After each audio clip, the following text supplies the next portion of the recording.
Juan, una pregunta antes de empezar. Sí. ¿Hay alguna expresión, algún comando, alguna frase que se diga cuando el avión va a despegar, cuando ya vas a salir al aire? ¿Algo que se diga a la torre? O sea, es protocolo, en realidad. La torre te autoriza a despegar. Y tú a veces, para avisar que el avión se está moviendo, dices en carrera. ¿En carrera? En carrera de despegue. Ah, en carrera, ya. Sí, pues casi todas las expresiones son españolizaciones de algo en inglés. Ya, que aquí como los americanos fueron los que después de la Segunda Guerra Mundial desarrollaron toda la aviación comercial. Sí. Entonces sigue siendo así, es decir, solamente en Estados Unidos hay más vuelos que en el resto del planeta. Tú sabes de aviones, ¿eh? Tú manejas esto, tú pilotas. El gran humorista se ha perdido. Dale la música. En pos de un locutor mediocre. Buscamos los límites de la ciencia, el futuro de la tecnología, el alcance de la mente humana. Esto es Mindfacts. Bienvenidos a Mindfacts, donde cada semana buscamos los límites de la ciencia, de la tecnología y de la tontería humana.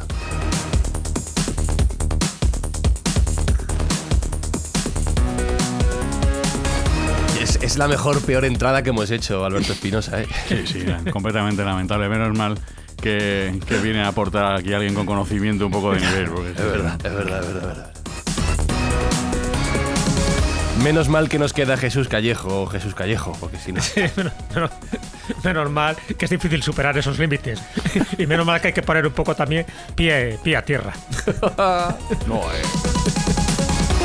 Estaba por las nubes, Sergio Cordero, arribísima. Empiezo a ver una expansión peligrosa de ese humor sórdido y chungo de Jesús a Fran, que espero que no me contagie. Sí. No te rías, que es peor. Bueno, voy a poner serio. Vamos a recordar, Sergio, el buen motivo por el que nos reunimos cada semana para hacer Mindfacts, y gracias a las escuchas de nuestros oyentes hacemos posible cada día. Sí, este podcast se hace aparte de para reírnos, para aprender y sobre todo para hacer buenas acciones. Y en este tramo de la temporada lo que estamos haciendo es ayudar a los bancos de alimentos de Madrid a que repongan sus existencias. Y recordamos que podemos involucrar a todos los oyentes que quieran participar, ya que si dejan un comentario, sea bueno o sea malo, en su plataforma de distribución de podcast favorita acerca de Mindfacts, pues donaremos de su parte 1 kilo adicional de comida a la donación que vamos a hacer nosotros. O sea, que todo el mundo puede ayudar.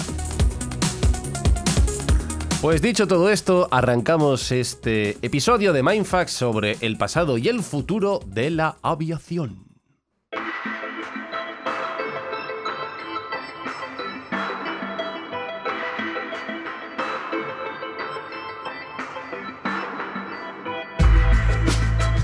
Nuestro invitado, Juan Sol, es piloto de transporte de línea aérea. Lo digo así porque nos ha dicho el cargo correcto, lo he dicho bien, ¿verdad? Está bien citado, perfecto. Ya retirado, ya jubilado, pero se nota que te apasiona el tema, Juan, y te sigue apasionando, supongo. Sí, es una profesión muy vocacional. No hay nada peor, y yo lo he vivido, tener compañeros que no les gusta su trabajo. Y aquí, que no te guste tu trabajo puede ser peligroso. Yo te iba a decir que si me pongo en manos de un piloto de avión que no le gusta pilotar aviones, yo no me subo al avión. Si me entero de eso. O un piloto también deprimido. Vaya peligro. Sí, pero bueno, hay veces que por presión familiar, porque tu padre lo ha sido antes, en fin. Hay gente que de pronto se sincera contigo y te dice, en realidad esto a mí no me gusta. Y luego están las bromas, ¿no? Luego están lo que les gusta realmente jugar al golf, ¿no? Esa es otra historia. Oye, Juan, ¿y cuándo te nace la pasión por pilotar? ¿Cuándo decides que quieres dedicarte a esto? La verdad que estaba muy influenciado porque yo vivía a 300 metros de una base aérea, ¿no? En Getafe. Y era parte de mi mundo. Cada día veía despegar y aterrizar aviones, ¿no? Y entonces no es que me lo pusieran muy difícil, ¿no? Lo tenías cerquita. Y eso, Jesús, es contagioso, igual que el humor es contagioso, y ya no voy a hacer más chistes malos, de momento. La pasión por la aviación también, desde los primeros pioneros, los primeros locos que decidieron lanzarse a ver si se podía volar o se estrellaban contra el suelo, ¿no? Tú lo has dicho, bastante locos. Sí, bueno, todo surge un poco pues de la observación, ¿no? Del cielo y la observación de las aves. Entonces, el ser humano siempre hemos pensado que somos capaces de hacer de todo, y si lo hacía un pájaro, ¿por qué no nosotros, no? Entonces, bueno, de ahí vienen esos primeros intentos y esos primeros casi autosuicidios, ¿no? De hacer pues maniobras totalmente disparatadas. Pero bueno, todo surge un poco ya también en la mitología. Ya sabes que cuando se habla de historia también tenemos que remontarnos más atrás y posiblemente el primer intento de vuelo pues se lo debamos a Ícaro y a su padre, ¿no? A Dédalo, cuando estaban ahí metidos en la isla de Creta. Acordaros de Minos, ¿no? Que les tenía ahí encerrados. Y a partir de ahí, pues fabrican un artefacto que les permite salir de allí, bueno, pues de la forma que salieron. Ese sería un poco el primer, por decirlo así, el primer prototipo mitológicamente hablando, y estaríamos hablando del 1700 a.C., o sea que fíjate, ¿no? Pero sí es verdad que luego ya más adelante, incluso en épocas anteriores a Cristo, en el caso de Arquitas de Tarento, que es el que, bueno, se le reconoce un poco dentro del mundo griego como el que idea un poco el primer prototipo, pero en este caso no para que vuele un ser humano, sino para que algo vuele de forma autónoma. Y estaríamos hablando de un artefacto de madera parecido a una paloma que parece que llegó a transportarse ni más ni menos que 180 metros. Bueno, pues ahí hay algo, ¿no? Y estaríamos hablando, ya digo, del 400 a.C. Luego ya te puedes imaginar que los chinos siempre están metidos en todo este tipo de fregados, empezando con una cometa. Las cometas empezaron a darse cuenta de que planean, luego pusieron algún animal, luego pusieron algún esclavo para ver si se mataba en la cometa. Efectivamente, muchos murieron, pero bueno, estaríamos hablando de esos primeros planeadores. Y ya si nos vamos a la época más, vamos a llamarla más contemporánea, y cuando digo más contemporánea me refiero a la Edad Media, o sea que todavía no nos vamos a precipitar mucho en el tiempo, pero en la Edad Media sí que hay que citar a un personaje, además hispano, además andalusí, además uno de los grandes genios, ¿no? Casi olvidados, que es ni más ni menos que Abad Firnás, desde Córdoba. Él era de Ronda, pero estuvo trabajando muchísimo tiempo en Córdoba. Como te puedes imaginar, aquellos sabios musulmanes hacían de todo, eran geógrafos, eran matemáticos, eran expertos en cualquier temática, incluso en la medicina, pero también en el volar. Y Abad Firnás, muy reconocido, más en Bagdad que en España, curiosamente, sí que es el que ideó unas pequeñas alas de madera, ¿no? Recubiertas con tela de seda, y se tiró desde la Ruzafa cordobesa, sobrevoló algo, se rompió solo un par de huesos, pero bueno, lo contó. Y ese es un poco el primer prototipo que se podía hacer, o pionero, de un loco con conocimientos científicos que intentó volar, ¿vale? Si nos vamos más adelante, ya tenemos ahí a monjes ingleses. Hay muchos que se tiraban desde torres, de campanarios, ¿sabes? Con una especie de capa para ver si planeaban. Entonces, bueno, imagínate que los estacazos eran Eso sí que se precipitaban, sí. Entonces, bueno, la diferencia entre tirarte con una especie de capa o tirarte con un paracaídas o tirarte con una cometa a un planeador, sí que nos teníamos ya que ir un poco pues más adelante, y para no hacer muy extensiva esta introducción, ¿no?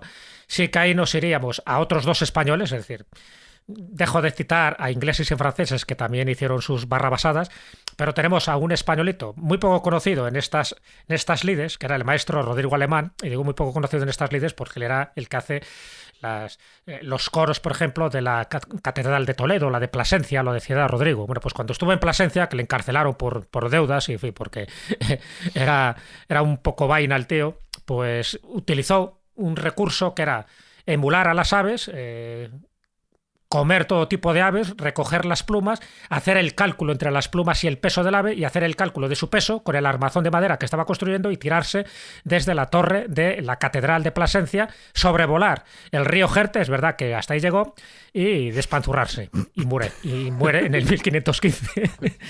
Pero poco se sabe de él porque no apareció su cadáver y porque no se sabe mucho más. Pues sí que se zurró bien, madre mía. Sí, no sé. Pero bueno, es curioso, cuando tú vas a Plasencia y te cuentan esta leyenda, pues te llama la atención, ¿no? Y luego ya, por citar el último ejemplo, ya más cercano, porque ya nos tenemos que ir a finales del siglo XVIII, el caso de Diego Marín Aguilera, cuyo apellido, Aguilera, ya poco anticipaba que el vuelo de las águilas le interesaba muchísimo para desarrollar, desde mi punto de vista, el mejor prototipo aéreo, ¿no? Donde ya no se utilizaba solo los brazos para impulsar las alas y, por lo tanto, claro, caerse de forma irremediable, sino también utilizar los pies, en fin, un sistema más o menos mecánico a falta de un motor para sobrevolar. Y efectivamente, este hombre que era inculto en el sentido tradicional de la palabra, pero un tío muy listo, ¿no? Porque, a ver, él era agricultor, él era pastor, y entonces observaba las aves y se dio cuenta que efectivamente había una proporción entre el peso, entre la forma, entre los alerones, y él construyó un aparato de estas características, y estamos hablando ya de una época tan lejana, ¿no?, en el tiempo, como el 15 de mayo de 1793. Funcionó la cosa, esto lo sabe muy bien nuestro invitado Juan, funcionó la cosa. Él, antes de tirarse desde la montaña donde está el castillo, dijo: voy a Burgo de Osma, de allí voy a Soria y volveré pasado unos días. No volvió, porque un perno al final de la estructura se salió, el herrero que le ayudó a construir el aparatejo, pues no lo hizo bien. Sí que sobrevoló lo suficiente, y estamos hablando de 431 varas castellanas que equivalen a 360 metros, no está nada mal, no se mató, pero los del pueblo no lo entendieron bien, y sobre todo el cura del pueblo, que decía: esto es cosa del demonio. Entonces cogió el cacharro, lo quemó, él entró en una depresión tremenda y a los 6 años se murió. Vaya. Bueno, por lo menos no se murió despanzurrado. No, No, pero murió de una forma lenta, porque a partir de ese momento fue el hazmerreír de todo el pueblo, como diciendo: ¿pero dónde va este? Este se cree que es Dios, se cree que es un pájaro. Pero si él hubiera seguido con este prototipo, pues está claro que hubiera sido algo muy interesante. Fijaros si es tan importante esto que hizo, que el propio Ejército del Aire de España, aparte de que hay un monumento allí, yo he estado en Coruña del Conde, por cierto no lo he dicho, él es de Coruña del Conde, es un pueblecito de Burgos, que es donde él desarrolló todas estas hazañas. Allí yo vi una estatua de él, un poco con el prototipo, pero además vi un avión, ¿sabes? Un avión que había dejado allí el Ejército del Aire, que por las últimas noticias que nos ha pasado Juan, parece que ese avión pues ya no está allí, que lo han debido quitar. ¿Qué ha pasado? Bueno, ya sabéis que nosotros fuimos invadidos por los suevos, los vándalos y los alanos, ¿no? Aquello que nos contaron del principio de la Edad Media. Pero se ve que los que más se reprodujeron fueron los vándalos, porque nos hemos quedado en España con el vandalismo, ¿no? Y lo estaban destrozando. La gente se había subido encima del ala. De hecho, el soporte lo habían doblado y hay una foto que yo le mando a Fran y a ti, si queréis a vosotros la mando también, que se ve el ala tocando el suelo. O sea, si tú lo ves de fuera, parece que el avión está haciendo un viraje a la derecha y haciendo una pasada cerquísima del suelo, porque lograron doblar el soporte. Que Y además luego es difícil, ¿no? Porque que es muy difícil doblar un ala, ¿no? Hay que Sí, hacerlo claro, muy aposta. Imagínate, no doblaron el ala, doblaron el soporte, con lo cual soporte, todo está torcido, ¿no? Está todo como el avión si estuviera haciendo un viraje a la derecha. Y luego la tomaron con la carlinga, o sea, con la parte de cristal, y la rompieron también y estaba por ahí esparcido. Daba pena verlo, de verdad. Es una cura, no sabemos valorar a nuestros héroes. ¿Y a ti por qué te gusta tanto la figura de Diego Marín Aguilera, Juan? ¿Por qué te despierta tanta admiración? Hombre, volar no es fácil, ¿no? Ya me oísteis a mí la frase en la última vez que estuve con vosotros de que si Dios o el supremo hacedor o la naturaleza o el arquitecto del universo hubiera querido que voláramos, nos hubiera puesto alas. Para nosotros esto no es natural.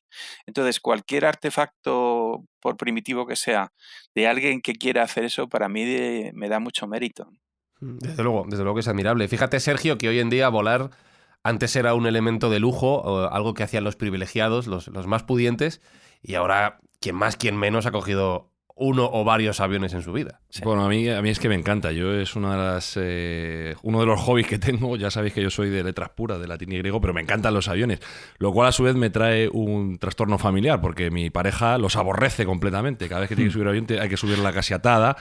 Y a mí es que me encanta. Yo le voy comentando: mira, este es el A350 que no le hemos volado nunca, fíjate qué bonito, tal. Y ella me mira con los ojos diciendo: este tío está como una cabra, ¿sabes? ¿Cómo puede disfrutar del sufrimiento que supone para ella subir un avión? Sobre todo que es un sufrimiento, a mi juicio, irracional. Y aquí Juan nos puede comentar y a lo mejor puede echar una mano a todos los oyentes que tengan este tipo de miedo a volar, el por qué los aviones pues, son el método más seguro que existe de transporte y cómo nuestra psique nos juega malas pasadas, porque evidentemente estamos en un entorno no conocido y cualquier mínima turbulencia o cualquier mínima incomodidad pues nos genera ese miedo. Sí, es efectivamente el medio de transporte más seguro, por lo menos de una manera estadística, ¿no? Y se hace todo tipo de comprobaciones, tanto en el diseño inicial del avión como en la preparación de la gente que está allí, tanto mecánicos como pilotos, etcétera. Y bueno, es ahora mismo la forma más segura de viajar. Lo que pasa es que cuando hay un accidente mueren 300 personas y entonces tiene mucho atractivo en la prensa y en los medios de comunicación. Sí, Es simplemente eso, pero nada más. Y luego hay otro problema, y es que cada vez que hay un accidente, claro, como vosotros sabéis, en el mundo del periodismo las noticias son entes de consumo. Hay que consumirlas antes de que se estropeen, como si te tomas una hamburguesa fría, ¿no?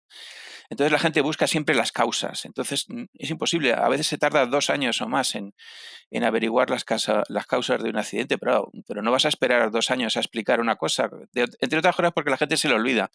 Ya casi no nos acordamos del accidente este que tuvo Spanair en Barajas hace 10 años, ¿no? Nos acordamos porque cada año le hacen un homenaje, si no ya se nos habría olvidado. Entonces la aviación tiene un montón de cosas alrededor que le hacen a pensar a la gente de que es peligrosa. Y has citado, Sergio, una palabra muy importante, que es la palabra turbulencia, ¿no? Sí, vosotros fijaros una cosa. Los guionistas de cine y de televisión tienen tan poca imaginación que cada vez que le pasa algo a un avión se pone a temblar. Es decir, le pegan un tiro al comandante, el avión tiembla. Que la novia le ha dejado, el avión tiembla. Que hay alguien por ahí fuera que está gritando, el avión tiembla. Es decir, no saben hacer otra cosa, con lo cual la gente la turbulencia la asocia al peligro. Eso es todo el asunto. Es decir, estamos en un medio que no es el nuestro, que no podemos tocar el suelo porque el suelo de debajo es aire, y encima aquello se pone a vibrar. Entonces la gente se muere de miedo. Tengo una anécdota buenísima. Cuando luego me preguntéis por anécdotas, os contaré una que os va a encantar. Cuéntala ahora, ya que estás hablando de turbulencias, Sí, claro. bueno, yo era entonces copiloto. Todavía no había empezado los actos terroristas de aquello de Bin Laden ni de las Torres Gemelas. Y entonces acceder a la cabina no era tan complicado como lo fue luego, ¿no? Y muchas veces nosotros sabíamos que había gente que pasaba miedo, entonces nos venía la sobrecarga y nos decía, oye, mira, que tengo aquí una chica que la pobre está llorando, que está hecha polvo. ¿Os importa que pase? Y pasaba. Entonces estaba un rato con nosotros y nos veía allí tranquilamente y eso.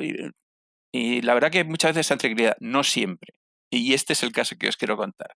Normalmente cuando estás en altitud de crucero, no se exige una vigilancia tan fuerte del avión, ni la carga de trabajo es tanto como cuando estás despegando, aterrizando. Entonces es el momento para recibir una visita, ¿no? Entonces uno de los dos se dedica al manejo de todo, tanto de vigilancia del piloto automático, de sistemas como comunicaciones con los centros de control, y otro atiende la visita. Y bueno, el comandante se encargó del avión y yo empecé a hablar con la señora, le estuve explicando cosas y llegó un momento que ya esa expresión de pánico que llevaba se le empezó a relajar y dice, bueno, pues ya me vuelvo.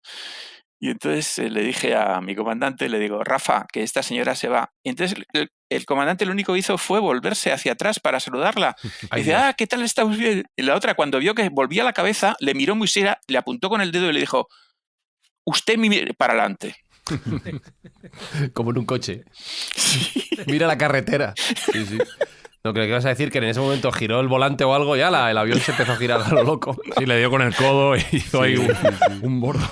Que también ha pasado, ¿eh? Pero no fue el caso. Simplemente la otra vio que el otro estaba quitando la mirada de donde estaba. Usted mire para adelante. Buenísimo. Es decir, que no se había curado. ¿Tú te acuerdas, Espi, cuando la última vez que viajamos a París, un viaje muy romántico, Espinosa y yo, el avión en el que volvimos, una cosa enorme, que no se notaba cómo despegaba, que no se notaba cómo aterrizaba, que... ¡Buah! No sé, era un avión gordo, un Airbus muy grande, muy grande. Vamos, puedes poner música de recordar. Pero de París, ¿no? O sea, de francesa. De amor. Sí, pon música de París, pon música de amor.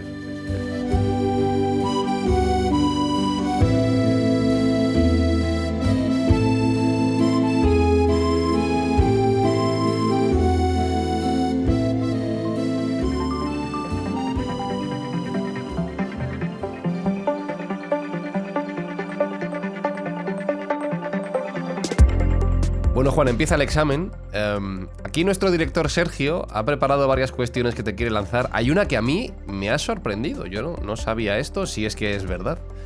Y ahora la desarrolla él. Yo te digo el titular. El titular es ¿por qué viajamos más lento que hace 50 años? ¿Esto es verdad, Sergio? Bueno, ya sabemos que la aviación es una industria que avanza muy lentamente, pero en algunos casos incluso... retrocede en lugar de avanzar, porque hace 50 años teníamos viajes comerciales supersónicos que a día de hoy no tenemos, y las tendencias de la aviación comercial pues se están cambiando, ¿no? Antes se estilaba lo más grande, cuanto más grande mejor, y ahora pues se está también cambiando un poco esa tendencia, que luego comentaremos con esos nuevos aviones que ya no son tan grandes, pero pueden volar de punto a punto de forma más eficiente. Pero sí, la frase está sacada del contexto de la aviación supersónica, que luego veremos si en un futuro puede volver, pero que me gustaría que Juan nos hiciera un comentario al respecto de cómo hemos perdido esa capacidad que teníamos hace ese tiempo. Sí, es una cuestión puramente de economía. O sea, la tecnología va por un lado y la economía va por otro. ¿A quién realmente le interesa hacer un Madrid-Nueva York en 2 horas? ¿Cuántos clientes potenciales valoran tanto su tiempo y el dinero en que les resulte interesante ir a 2 horas? Muy pocos. Es decir, son gente que, ejecutivos de alto nivel, pero esos tienen sus aviones privados. Es decir, que un avión comercial de pasajeros que haga Madrid-Nueva York en 3 horas no es rentable. Es simplemente eso, no tiene más. Además, Pero por un tema de combustible, entiendo. entre otras cosas, y el mantenimiento, porque no es lo mismo ir a 2 veces la velocidad del sonido que ir a la mitad de la velocidad del sonido. Entonces, básicamente, el billete de avión de un Concorde pues costaba como 5 o más veces que un billete de avión en Jumbo. Y es eso, es decir, un ejecutivo de alto nivel que tiene que ir a determinado sitio, es que a lo mejor en ese sitio no hay un aeropuerto en condiciones, estilo el Madrid-Barajas, sino es un aeropuerto de tercer nivel y para eso es mejor ir con un avión de ejecutivo. Te cuesta, normalmente esta gente además tiene sus aviones propios o los alquilan a una compañía de aerotaxis y yo creo que la tendencia es a aviones pequeños, muy rápidos para este tipo de gente. El resto, ir de vacaciones a Argentina y tardar 13 horas nos trae sin cuidado. Bueno, tienes una persona que acaba de hacer ese viaje justo hace unas semanas y que, sin cuidado, igual si te hubieran puesto un Concorde, Sí, Espi hubiera sido más feliz. Si no lo pago yo, sí. Claro, esa es la clave. Pero eso me hace pensar, Sergio, que hay una serie de avances tecnológicos que no se están aplicando a la aviación, aunque sea a la pura velocidad, por un tema de economía, por un tema de costes, ¿no? Sí. Sí, parece Eso ser es. que la aviación comercial está muy marcada por la parte económica, ¿no? Y como seguimos dependiendo a priori de combustión convencional, de combustibles fósiles, pues ya sabemos todos las variaciones de precios que han tenido últimamente, que no son a la baja precisamente, y eso ha repercutido también en el coste de los billetes. Yo que me gusta de cuando en cuando hacerme la idea de que voy a poder hacer un próximo viaje y que voy mirando billetes de avión, pues están todos carísimos actualmente, porque imagino que habrá una demanda muy alta después de la pandemia y también el precio del combustible ha subido bastante. En ese ámbito estamos viendo también algunas mejoras o algunos intentos de mejora en el diseño de la aviación comercial, que como he dicho es una industria que avanza muy lentamente, que tiene unos diseños muy incrementales, poco revolucionarios, y a mí me ha llamado uno la atención, que es una iniciativa de la NASA con Boeing, y han hecho un modelo de avión, un nuevo formato, que están probando actualmente en túnel de viento y que creo que tendrán en breve una maqueta comercial, que es una especie de avión cruzado, sería el hijo entre un avión convencional con una avioneta, porque tiene el diseño arriostrado, es decir, que tiene debajo unos soportes, tiene unas alas mucho más amplias, una longitud de ala casi el doble de un avión convencional. Creo que parten de un Boeing 787, que es uno de los que mejor está funcionando actualmente, y lo que hacen es aumentan esas alas, casi las duplican, las hacen más fila, como si fuera también un aerodeslizador, un glider, un velero que le llaman también, ¿no? Que tiene esas alas tan largas y tan finas que hace que pueda tener más sustentación y que según las pruebas de la NASA y Boeing podría consumir hasta un 50% menos de combustible, que es un poco lo que se está buscando. Un incremento así de eficiencia es algo inaudito dentro de la aviación, porque normalmente los incrementos son mucho más pequeños. Las mejoras son de 5 o un 10% de un modelo a otro, y los modelos además llevan muchísimo tiempo gestionarlos, auditarlos, validarlos y sacarlos al mercado. Estamos hablando de decenios, a lo mejor, lustros y decenios. Pero ya te digo que este nuevo modelo de alas arriostradas a mí me ha parecido muy interesante, primero porque tiene cierto encanto retrógrado, ¿no? Es como si volviéramos un poco a los años 20 y 30, esas avionetas, esos biplanos. Y segundo, porque bueno, si pueden reducir el gasto en combustible en un 50%, eso va a significar pues mayores distancias, va a significar menores costes en los billetes y va a significar que mucha más gente pueda volar, con lo cual, si esto llega a suceder, pues será una buena noticia para todos. No sé si Juan nos puede comentar algo, si él tiene conocimiento de este tipo de experimentos. Sí, efectivamente, había leído, es muy interesante. Bueno, a mí, aunque estoy desconectado profesionalmente, pero sí me gustando. Es un tema muy interesante este. La verdad, el tema de popularizar el vuelo yo creo que es fundamental, que todo el mundo tenga capacidad de acceso. Sin embargo, hay dos cosas en ese proyecto que hay que tener en cuenta. Van a tardar todavía más en llegar, es decir, ese tipo de alas no producen una frenada aerodinámica que es posible que haga el avión rentable, pero de luego van a ser más lentos. Lo que pasa es que hay gente que les da igual tardar 18 horas en llegar a Nueva York. Y luego hay otra cuestión fundamental y es el mantenimiento de ese tipo de aviones. Va a suponer además un cambio muy importante en la tecnología, que una cosa es diseñar el avión, llevarlo y venderlo, y otra cosa es luego hacerle el mantenimiento. Son unos materiales que en caso de algún tipo de problema del avión necesitan una revisión de más tiempo y va a estar el avión más tiempo parado, y un avión parado cuesta mucho dinero. Es llamativo el diseño, por describirlo, por terminar de describirlo, aparte de que las alas son un poquito más finas, más estrechas de lo habitual, como decía Sergio, van elevadas respecto al plano del propio avión, como las avionetas, como decía él. Con lo cual, además, estoy viendo que eso permite también reaprovechar mejor el espacio del fuselaje, se dice, ¿no? Sí, fuselaje. Para tener otra serie de avances tecnológicos o depósitos más grandes o cualquier cosa que necesites. O sea, que al final en el avión se trata de optimizar el espacio al mínimo. Sí, sí, ¿no? sí. Sí, es la tendencia. Ha habido muchos proyectos a lo largo de la aviación. Unos se han ido adelante y otros simplemente no han sido rentables y se han parado, ¿no? Fijaros, por ejemplo, había un fabricante, no sé si os acordaréis, que se llama McDonnell Douglas, que eran los famosos DC-9, los MDs. Estos quebraron por el mal diseño de un avión, que fue el MD-11, que fue digámosle, la continuación del DC-10. Ellos esperaban dar una serie, como bien ha dicho Sergio, una mejora de un 5 o un 10% en la productividad de ese tipo de transportes, y lo que se demostró es que no. Yo qué sé, por ejemplo, Madrid-Miami en 8 horas y un gasto de combustible no lo consiguieron. ¿Qué es lo que pasa? Que los clientes grandes como American Airlines o United empezaron a devolver aviones y quebró la empresa. La tuvieron que fusionar con Boeing, ¿no? Sí, Boeing se quedó con los restos de Douglas, y de hecho asumieron todas las cosas de Douglas, que era una gran compañía. Como sabéis, los DC-3, los DC-4 son los grandes aviones de transporte de la Segunda Guerra Mundial y de después de la Segunda Guerra Mundial, pero no superaron ese bache. Oye, Juan, y ya que estamos hablando de proyectos fallidos, ¿qué pasó con el Concorde, ¿no? Con este avión supersónico de pasajeros, el primer avión supersónico de pasajeros, ¿no? Que tuvo una vida relativamente corta, del 69 al 2003. Es verdad que hubo un accidente, pero parece que no como consecuencia directa del Concorde.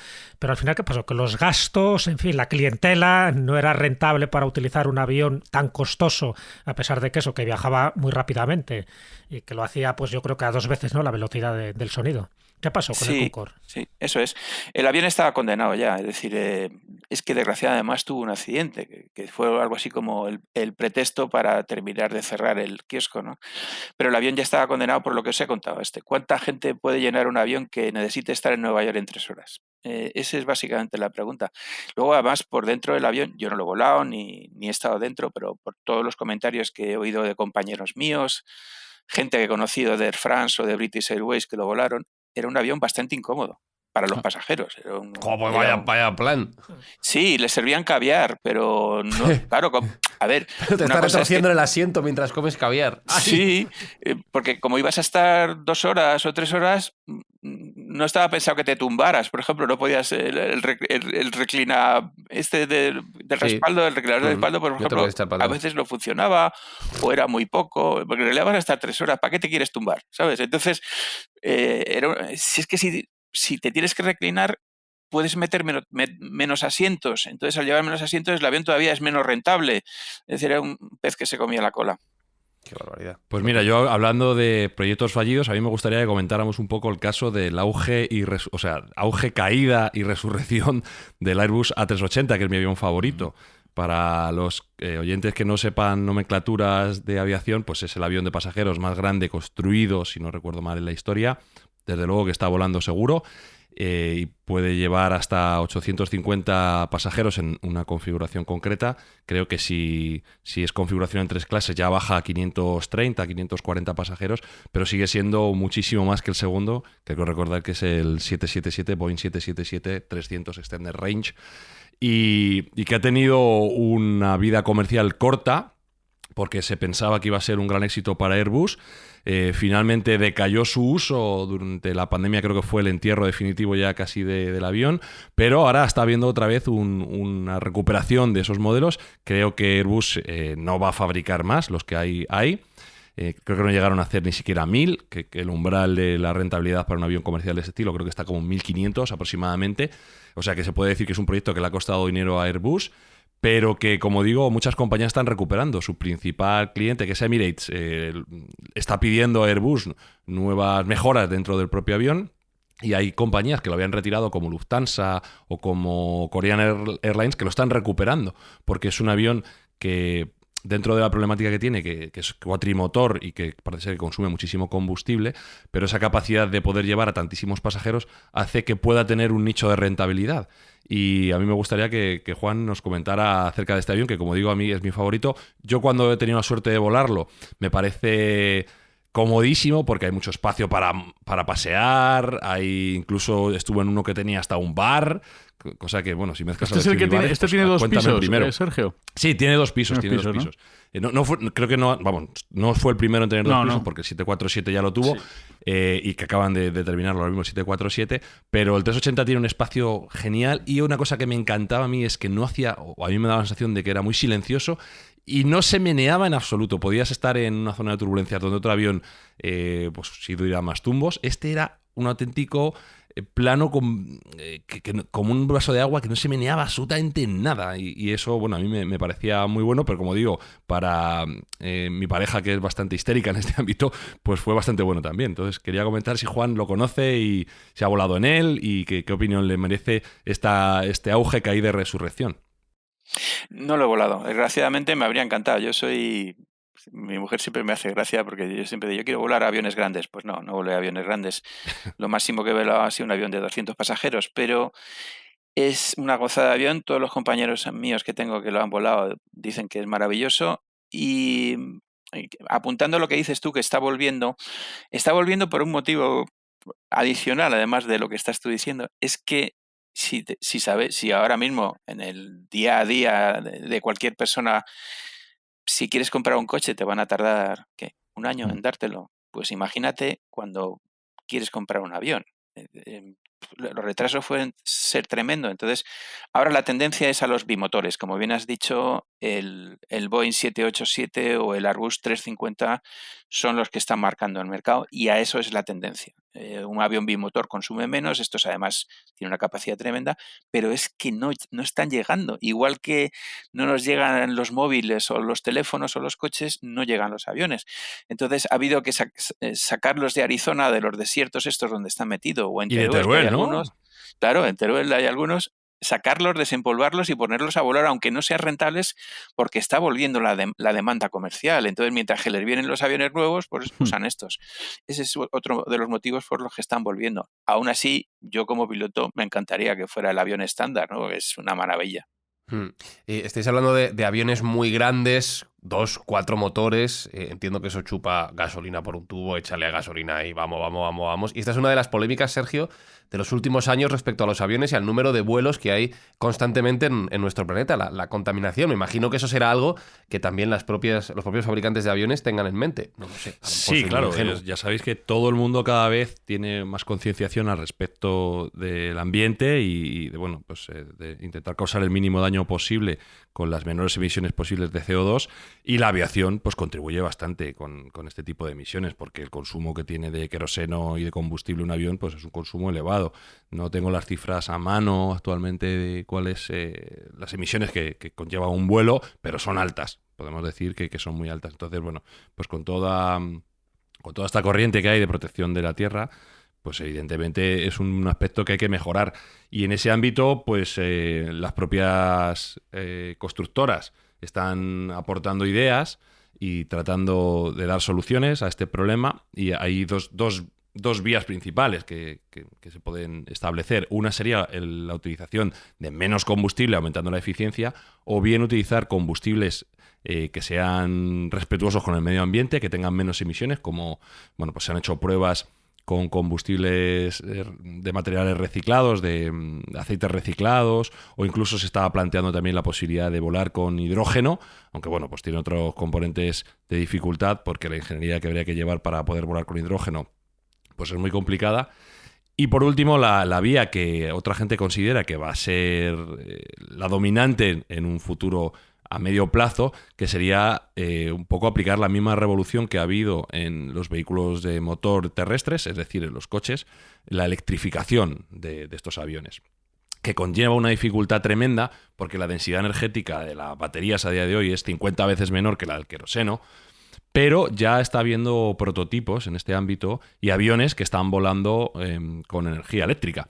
Otra vez la NASA, que parece ser quien tira del carro en estas innovaciones, ha realizado un avión de modo que puede volar plenamente eléctrico, que es el X-57, que es un avión experimental, bueno, pues que de momento tiene una parte más teórica que otra cosa, ¿no? Porque a día de hoy no podría haber una aviación comercial debido, como digo, a la densidad energética de las baterías, y sí está valiendo como prueba de concepto, porque, por ejemplo, tiene, como curiosidad, pues tiene muchos más rotores, tiene muchos más motores que lo que tendría un avión convencional, porque en este caso concretamente el X-57 creo recordar que eran 11 propulsores, que son un número pues que es extraño para ver un avión. Nosotros estamos acostumbrados a ver 1, 2, todo lo más 4, claro. Normalmente no se ven más.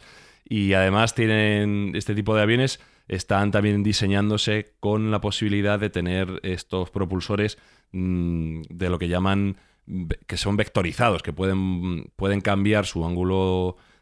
Espero no meter la pata y que Juan no me corrija, que es libre de corregirme, pero pueden hacer lo que llaman el VTOL, ¿no? Que es el Vertical Takeoff and Landing, esta posibilidad de aterrizar y despegar en vertical, porque el rotor, el propulsor, se puede modificar su ángulo para poder permitir que el avión, pues eso, tenga una posibilidad de despegue y aterrizaje en vertical y pueda ayudar en el vuelo para solventar un poco la problemática que tiene de densidad energética este tipo de proyectos. Entonces, bueno, estamos ante un modelo incipiente, que está todavía muy lejos de la aviación comercial, pero ya hay quien dice incluso que nuestro queridísimo patrón Elon Musk está también valorando la posibilidad de revolucionar la industria de la aviación y la industria aeronáutica con la introducción de un avión eléctrico, si es que la física lo permite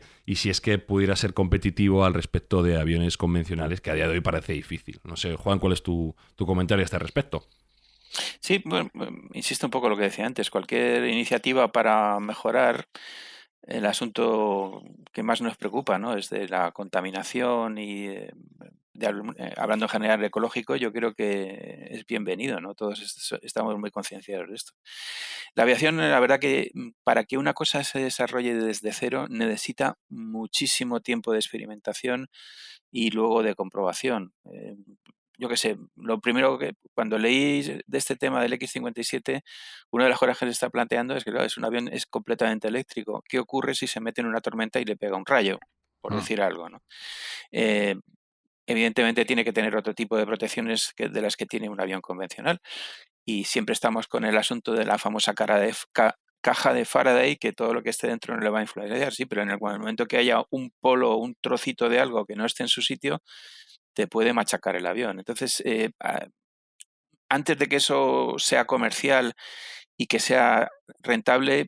Antes de eso hay que probar la seguridad y para eso se toma mucho tiempo, ¿no? Los tiempos no han cambiado, es decir, nadie se va a mojar y va a decir que eso funciona si al día siguiente tienes un montón de muertos. Fijaros, por ejemplo, uno de los problemas gravísimos que ha tenido Boeing con una de las versiones del 737, que metieron un sistema de apoyo al piloto automático que no estaba puesto en los manuales de vuelo de los pilotos, se lo habían ocultado y hubo varios accidentes hasta que descubrieron que era eso. Y si llega a ir un poco más lejos, la Boeing no hubiera tenido varios auténticos problemas de subsistir. Y no era un tema de estructura, ni de motores, ni de consumo. Era un tema de piloto automático. Sí, de software, nada más. Ahora que mencionas esto, yo lo estaba pensando, llevo un rato pensando que ahora estamos todos como locos con el avance de la inteligencia artificial y cómo nos va a afectar en nuestras profesiones, pero en realidad vosotros, los pilotos de avión, lleváis conviviendo con ella décadas. Sí.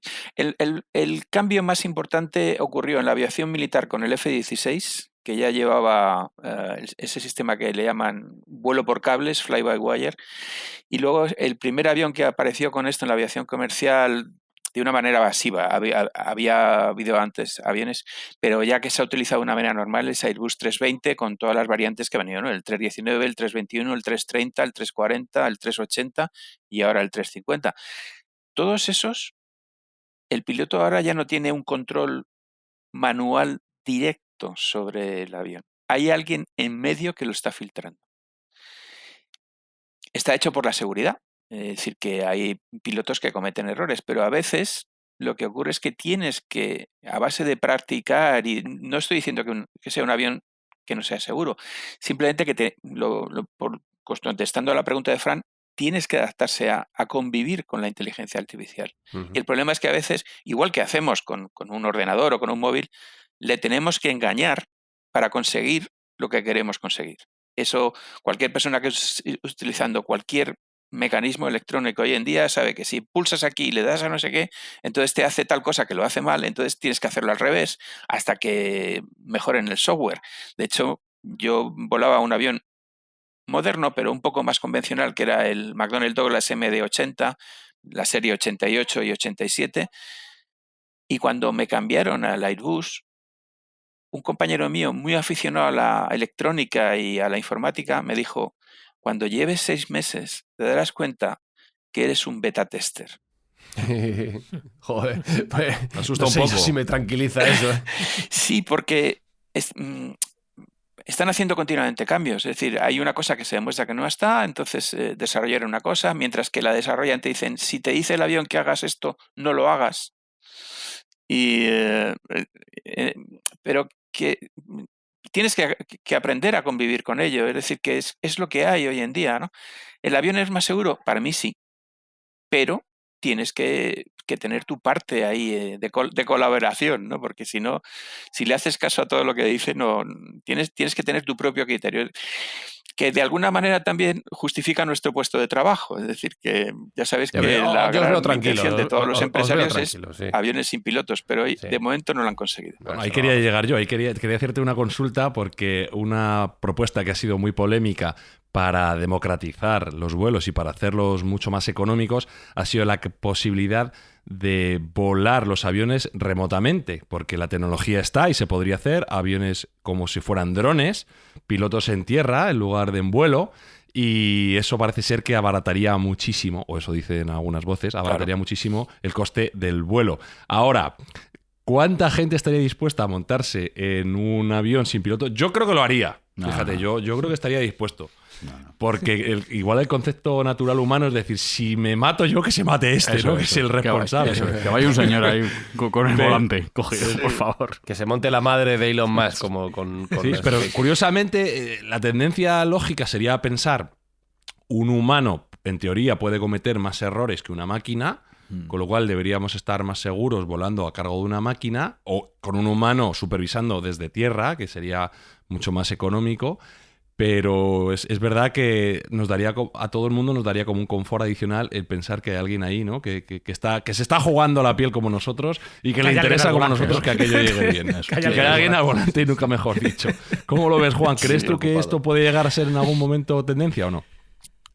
Sí, sin duda, eso está siempre encima de la mesa. De momento no.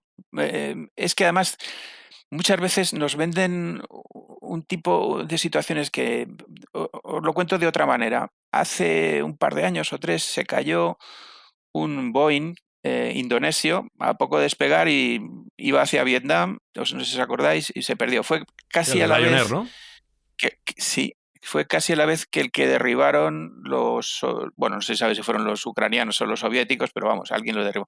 Son 2 aviones de la misma compañía y de la misma marca que cayeron. Pero este cayó y no lo han encontrado todavía. Han encontrado un trozo de ala que apareció por ahí en las Seychelles, algo así. Nadie sabe lo que le pasó a ese avión.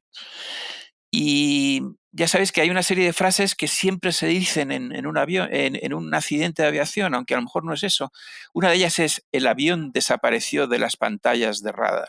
Eso es muy de Mayday y catástrofes aéreas. ¿Verdad? Sí, sí. Vamos a ver. Y de hecho, un día, ya sabes que cuando pasan estas cosas, en la programa de noticias que sea, rápidamente tienen un experto a mano para llamarle y decirle: a ver, opine usted, si no tengo ni idea. Ya, pero usted diga algo, que seguro. Vale. Entonces lo que le preguntaron fue: ¿cómo es posible que un avión se vaya de las pantallas de radar, desaparezca de la pantalla de radar? Vamos a ver una cosa. Casi el 90% de los aviones no están en las pantallas de radar. ¿Por qué? Porque vivimos en un planeta que casi el 80% de la superficie es agua. Los radares, mientras que no inventen otra cosa, tienen como mucho un alcance de 200 millas, 300 y pico kilómetros. Entonces, en cuanto salimos por Coruña o por Santiago de Compostela, camino de Nueva York, pues a las 200 millas ya no estás en la pantalla de radar. ¿Pero Ni si hay aquí, posición ni en ningún GPS o sitio. no? Sí, pero eso no es un radar. Es decir, Ya. el controlador no te ve. Mm. Y pasa lo mismo en muchos otros sitios del tercer mundo, ¿no? La Unión Soviética, es posible que la antigua Unión Soviética, que ahora es Rusia y todos los demás, pues es posible que encima de Siberia un avión no lo puedan ver. Y ya no te digo dentro de África, es decir, Níger, Mali, sitios así, es que no hay radar porque no tienen presupuesto para eso. Entonces, hay unas zonas del mundo en las que se sigue haciendo un control convencional. No te ven en las pantallas. Es decir, que no es que un avión se salga de la pantalla de radar, es que la mayoría no están. Curioso. Hay otra curiosidad que siempre me llamó la atención y un poco a raíz también del Concorde, y era el color de los aviones. El Concorde era blanco, pero tengo entendido que el color influye mucho en el calor. Es decir, que precisamente ese color blanco es el que mejor refleja, ¿no?, esos cambios de temperatura o esas temperaturas elevadas, y hace que sea más confortable el interior. ¿Influye tanto el color de un avión convencional o comercial? A ver, influye todo. Lo que pasa es que pintar un avión son unos cuantos kilos de pintura y sale muy caro. Los aviones que eran más rentables de cuestión de peso por pintura eran los de American Airlines, que os acordáis que eran plateados, que no llevaban pintura, excepto los logotipos y cosas así. Pues consumiría mucho menos, entiendo. Sí, porque pues, no te puedo decir. Si te lo dijera de memoria... Sí, pero muchísima seguro. pintura, muchos kilos de pintura. Esto pasa igual, ahora mismo en Fórmula 1 están haciendo lo mismo. Los dejan negros porque así pesan menos. Igual. Sí. Sí, Y luego pero también por está temperatura, ¿no? O sea, no solo por cuestión de peso también, ¿verdad? Y pasa Sí, como los porque coches también, como los coches. Absolutamente. Estás reflejando luz y Claro. si el negro absorbe más luz, el blanco lo repele más. Es así. Qué curioso. Y Sergio, no sé si hay alguna tendencia más de futuro con la que podamos ir cerrando el episodio y la conversación. ¿Por dónde crees que van los tiros de la aviación en los próximos años? Bueno, ya hemos comentado nosotros en algún programa anterior que parece ser que estamos abocados a un regreso de esa aviación supersónica, y que parece ser que ya hay empresas que están apostando fuerte por estos nuevos aviones que van a ser más respetuosos con el medio ambiente, que van a tener una eficiencia mayor y que nos van a permitir el volar a puntos más lejanos del planeta en mucho menos tiempo. Entonces, no será para la siguiente década probablemente, pero igual en un par de décadas o 3 sí que volvemos a ver aviación comercial supersónica desde otro ángulo y desde un punto de vista más eficiente y más respetuoso. Pero yo creo que sí que hay una demanda, y yo creo que sí que hay un cierto mercado para ese tipo de vuelos, porque bueno, pues hay mucha gente que le gustaría visitar Australia o Nueva Zelanda y no dejan de ser 20 o 25 horas hoy en día. Entonces, si pudieras ir allí en un vuelo de 12 o de 10 horas, pues a lo mejor sería mucho más asequible para todo el mundo, bidireccionalmente, ¿no? El turismo se explotaría y habría un nicho nuevo de mercado que a día de hoy es más complicado. No sé si Juan está de acuerdo en que puede haber a medio plazo un segmento de mercado de aviación supersónica. Sí, esa es una cuestión puramente comercial. Es decir, ya sabes que hay auténticos teóricos de por dónde van las tendencias del mundo y esa es una de las tendencias posibles. También es verdad que nadie hoy en día va a hacer una inversión de miles de millones de euros simplemente porque hay la cierta posibilidad. Porque, entre otras cosas, sabéis que hoy en día los aviones se venden antes de fabricarlos. Bueno, mucho antes, ¿no? Tienes que pedirlos con una antelación larga. Claro, entonces el fabricante le presenta un proyecto a las líneas aéreas, a las que sean, ¿no? Y tú estudias el asunto y dices, pues me apunto. Bueno, pues ya tienes que empezar a pagar. Es más, el estar en la cola cuesta dinero y si tú pierdes una opción, se la puedes vender a otro, porque en ese momento, pues mira, no me va muy bien, pues no voy a comprar este avión. Y esa acción, eso cuesta dinero. El hecho de venderle al otro tu puesto de la cola es una millonada. Entonces, es muy importante que el cliente, que al fin y al cabo es la línea aérea, vea que va a haber rentabilidad, porque si no, el proyecto no se saca adelante porque no hay clientes. Simplemente eso. Sí, ya hay algún constructor nuevo, como ya lo comentamos en otro programa, Boom Supersonic, con su Overture, y parece ser que ya hay algún pedido de ese avión. Si bien es cierto que, como tú bien decías, pues es algo un poco experimental y todavía probablemente no haya pedidos masivos, pero creo recordar que era una aerolínea americana, no sé si era American Airlines, quien había pedido algunos aviones a Boom para ver la posibilidad de que tengan éxito comercial este tipo de vuelos. Entonces, sí, entiendo que si las primeras iteraciones del avión y las primeras pruebas son positivas, pues podemos volver a una nueva era de la aviación supersónica que a mí personalmente me haría muy feliz, porque me encanta volar y volar rápido más. Y a mí me queda una pregunta, Juan, más por la parte personal. ¿Qué se siente, sobre todo la primera vez, cuando te pones al mando de un avión, eso empieza a correr, a la carrera, como decías antes, y ves que empieza a subir, que empieza, oye, que esto vuela, oye, que va para arriba? ¿Qué se siente en ese momento? A ver, tú tienes que tener una formación teórica y práctica para volar, ¿no? Yo el primer avión que volé tenía 17 años. Era un avión de... ¿17? Sí. No sé si os he contado una anécdota, muy curioso. Eso fue en tiempos de Franco, en 1973. Entonces todavía estábamos dentro de la dictadura y la mayoría de edad era con 21 años.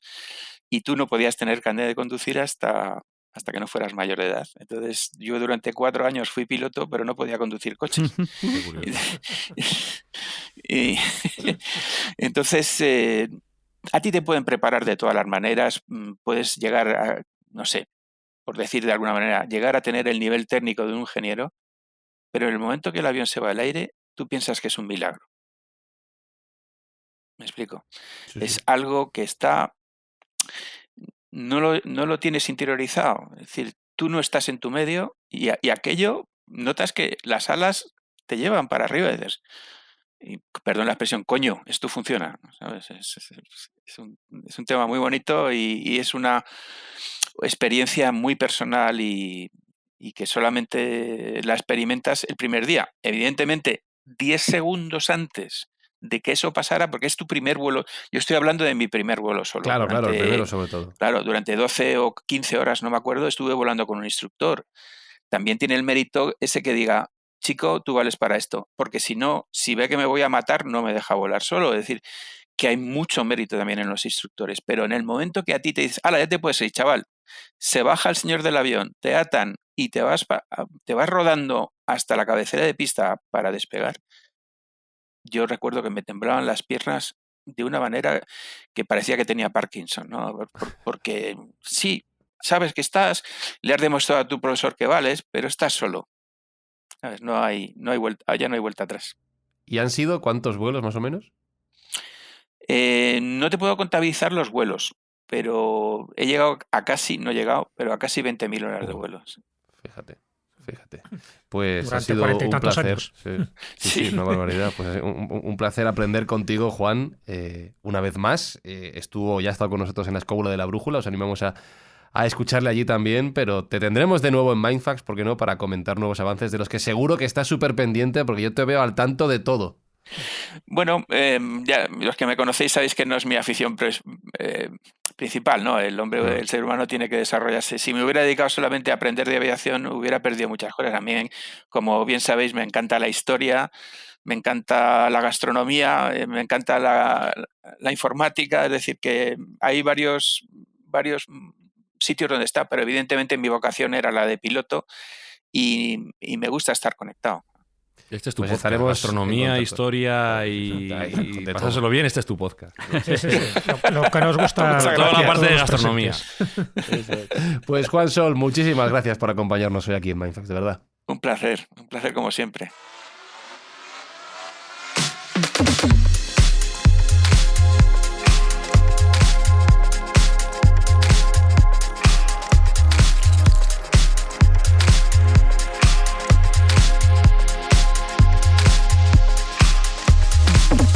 Señor Alberto Espinosa, ¿le ha resultado placentero el vuelo? Es que además me encantan los aviones también, como a Sergio.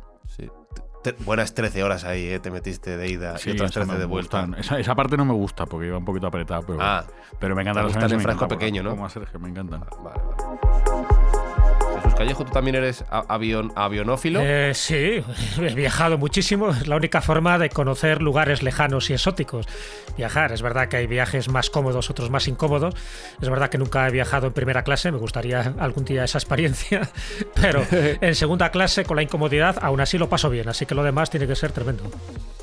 Y volando, Sergio, esperamos que lleguen los comentarios en redes sociales y en plataformas de podcast para seguir desarrollando una buena causa. Volando, vamos ayudando. Entonces, cada comentario que nos realicen los oyentes en su plataforma de podcast habitual, vamos a destinar 1 kilo más a nuestra donación a Bancos de Alimentos en Madrid, que realizaremos a final de temporada, con lo cual todo el mundo puede echar una mano. Y os recordamos también nuestro Twitter, @mindfax_, para que nos dejéis también comentarios, preguntas, dudas, lo que queráis. Saludos, besos, abrazos de Fran y Zuzquiza y hasta el próximo vuelo. Chao. Mindfax llega cada semana a tus oídos a través de Spotify, Apple Podcast, iVoox, Google Podcast o tu aplicación favorita. Búscanos en redes sociales. Somos Mindfax. Señoras y señores pasajeros, les habla la azafata. Lamentamos las molestias que les hayan causado los movimientos del avión. Ello ha sido debido a las bolsas de aire, pero no existe motivo de alarma. Esperamos que disfruten del resto de su viaje. Por cierto, ¿hay alguien entre ustedes que sepa pilotar un avión?